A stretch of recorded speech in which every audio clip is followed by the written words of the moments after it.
Hello, it's Kim Malinowski.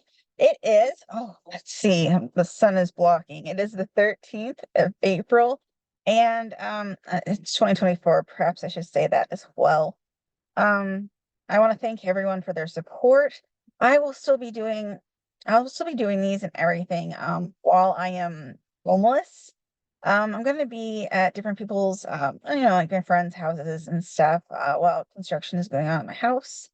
And then we'll see if I can live in my house because, I have complained about the air quality and like I can't wear my glitter eyeshadow or whatever it's called, because my eyes are so dry and awful.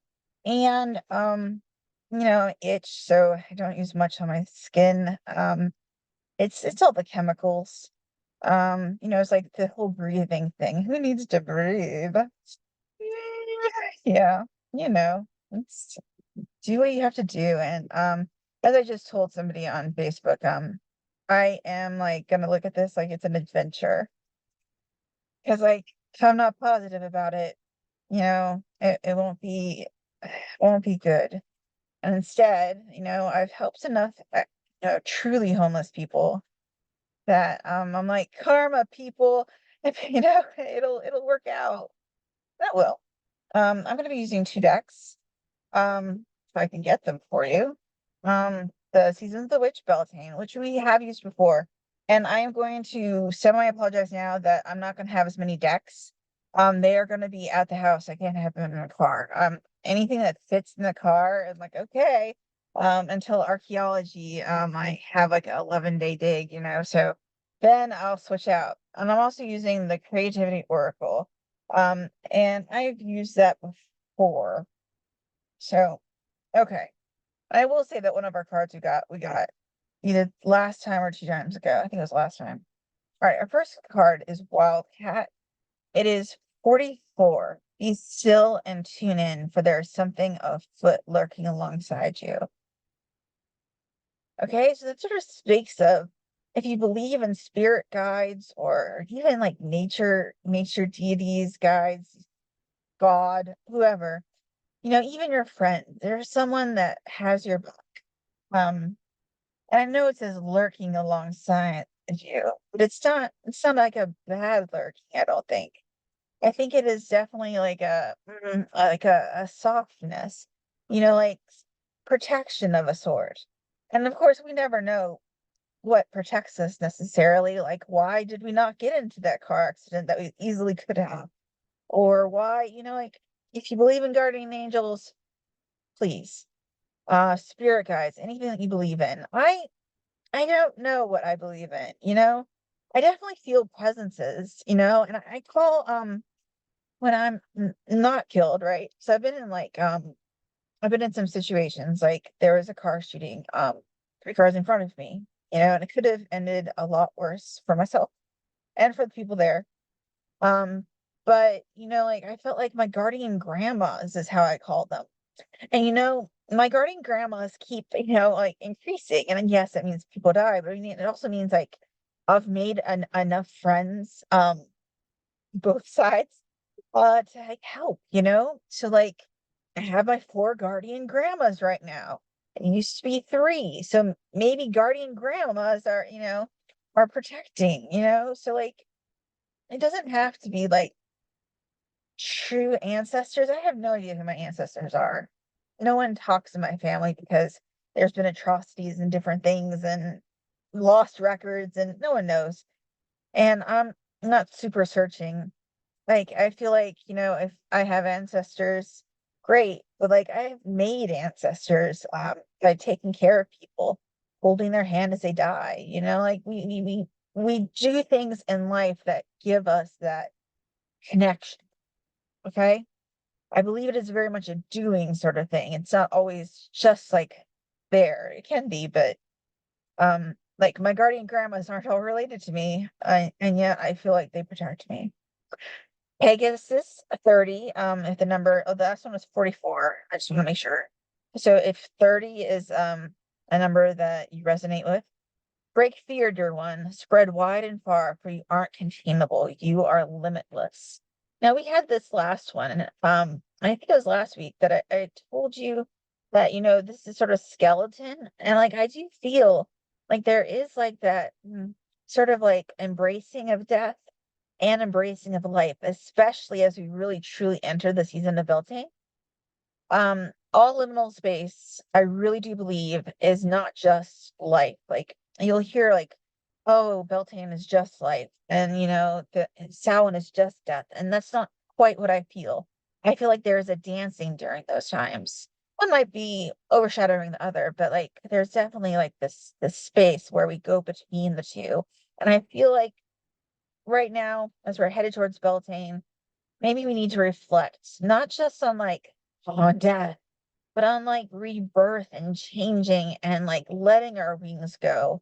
And if we are really truly limitless, we have to sort of believe it. And it is something that I am working on. It is a journey. But if we're limitless, we have to, make sure that we just go, okay, I am limitless and I'm doing this. Okay. Our next one, Stone Circle 39. In ceremony, you conjure a devotion so deeply it reflects thy worship into yourself. So this might be a call to do this, but I believe that all rituals happen at all times. So when I am trying to, figure out an artifact, um, what is this projectile point? What type is it? I feel a deep connection, a deep rooting to the past, even though I am not, of course, um, American Indian, right? So I have to like put that out there, that caveat. These are not my true like biological ancestors. And yet I feel a connection and I have to acknowledge that there's a connection, even though it's not quite uh, authentic or biological or blood based.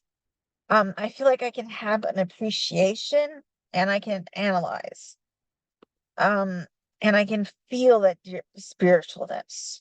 The same goes when I'm in nature, if I'm doing the dishes, if I'm mopping, especially if I'm using my besom and I'm sweeping. So it doesn't have to be a huge ritual with stones, right? I mean, like we can make elaborate rituals, please do. But I'm just saying that there's also rituals in the small and worship of the self, and also nature in the small. Our next card, Indulgence. It was like really the first I truly pulled. And it wound up here though. Now I've pulled this one before. It's 19. You're worth every desire, every dream. Demand what is yours. Demand what you need. So all of these cards are really about self-love and going deep within ourselves and demanding that we deserve space. We are allowed to exist.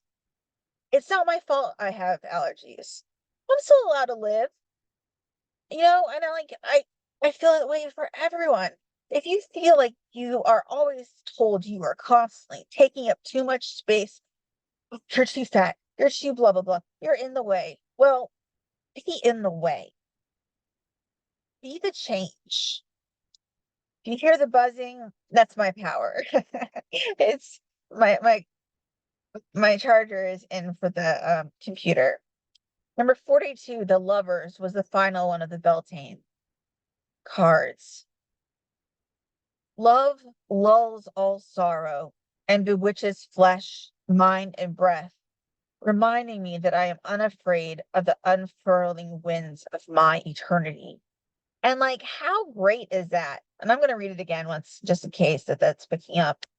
But, like, how great is that we have this idea? And it doesn't have to be romance, it can companionship, anything that we need in life.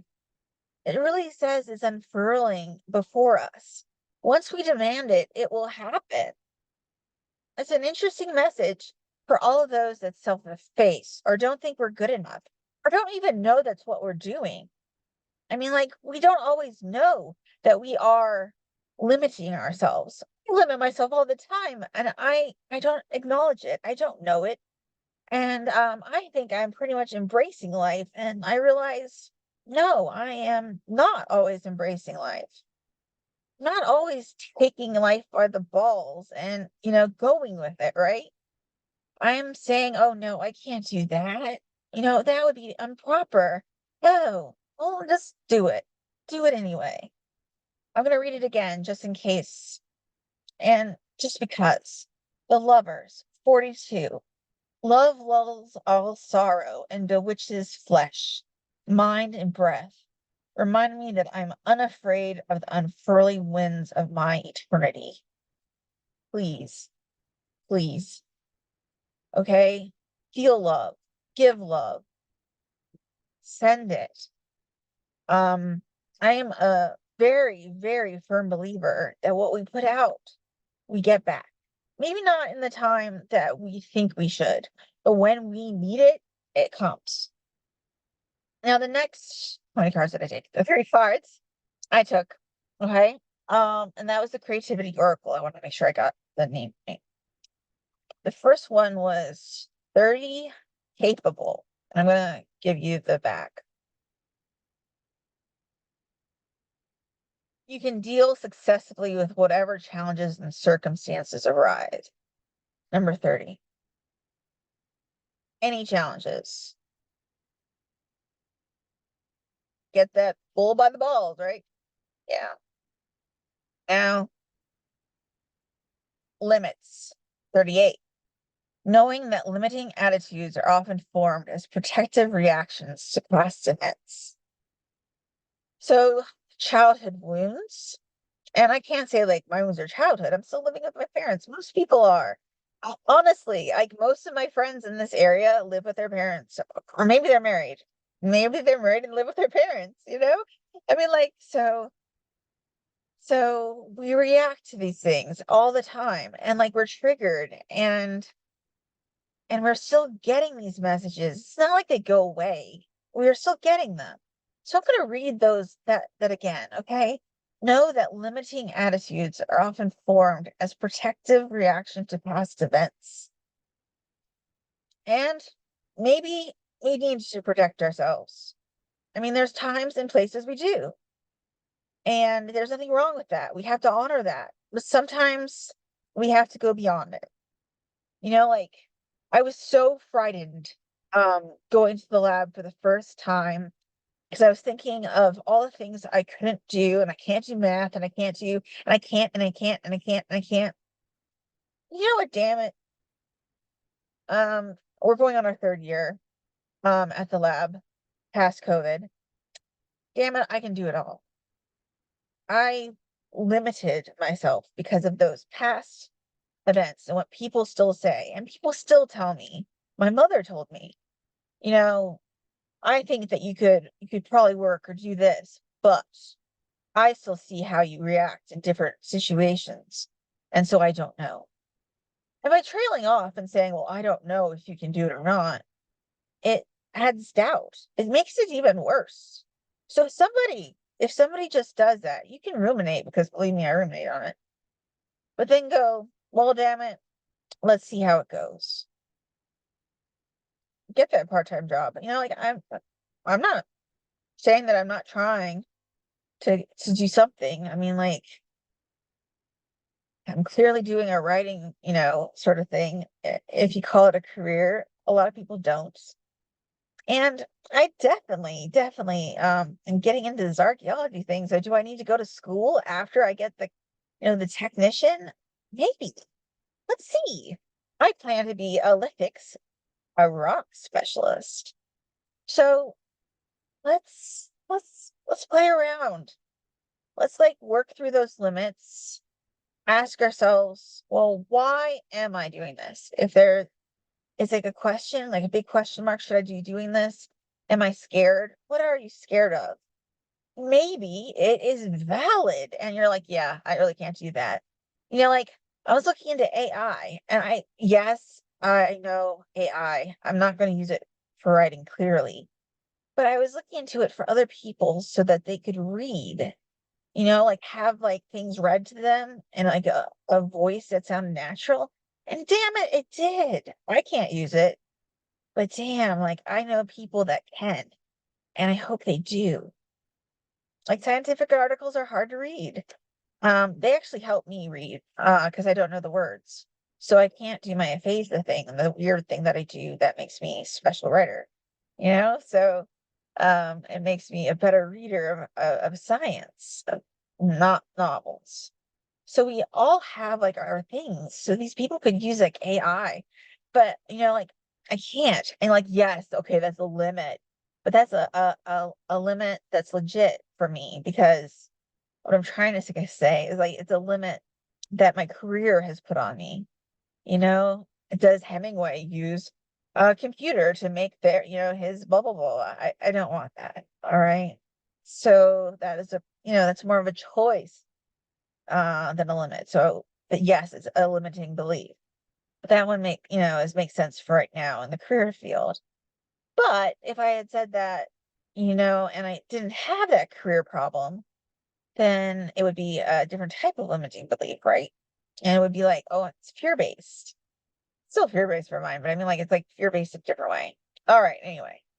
Oh, I don't care if you're against AI or not. Sometimes it helps those with disabilities. Personally, I can't use it because of writing. I mean, like, I other people disagree, like they say, yes, use it for writing. That's not for me to decide. That's for history. Just so you know.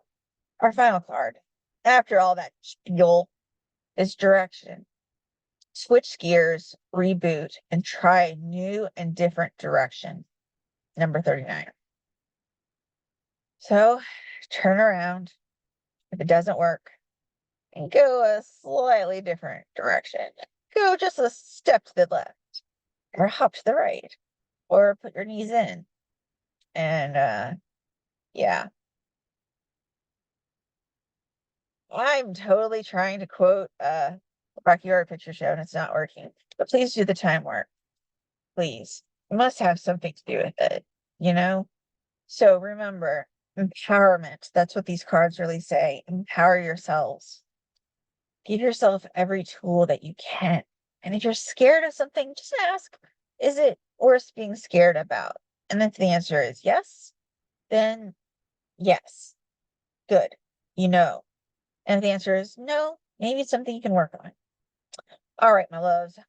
Have a wonderful week. This is timeless if you get this, and it's not this week of April 13th. Now, please take care of yourselves. I'll be around. I'll be in the Terra Novo Lyceum. I might have more time now that I'm going to be living in my car. Wow. And out shopping. All right. Take care, guys.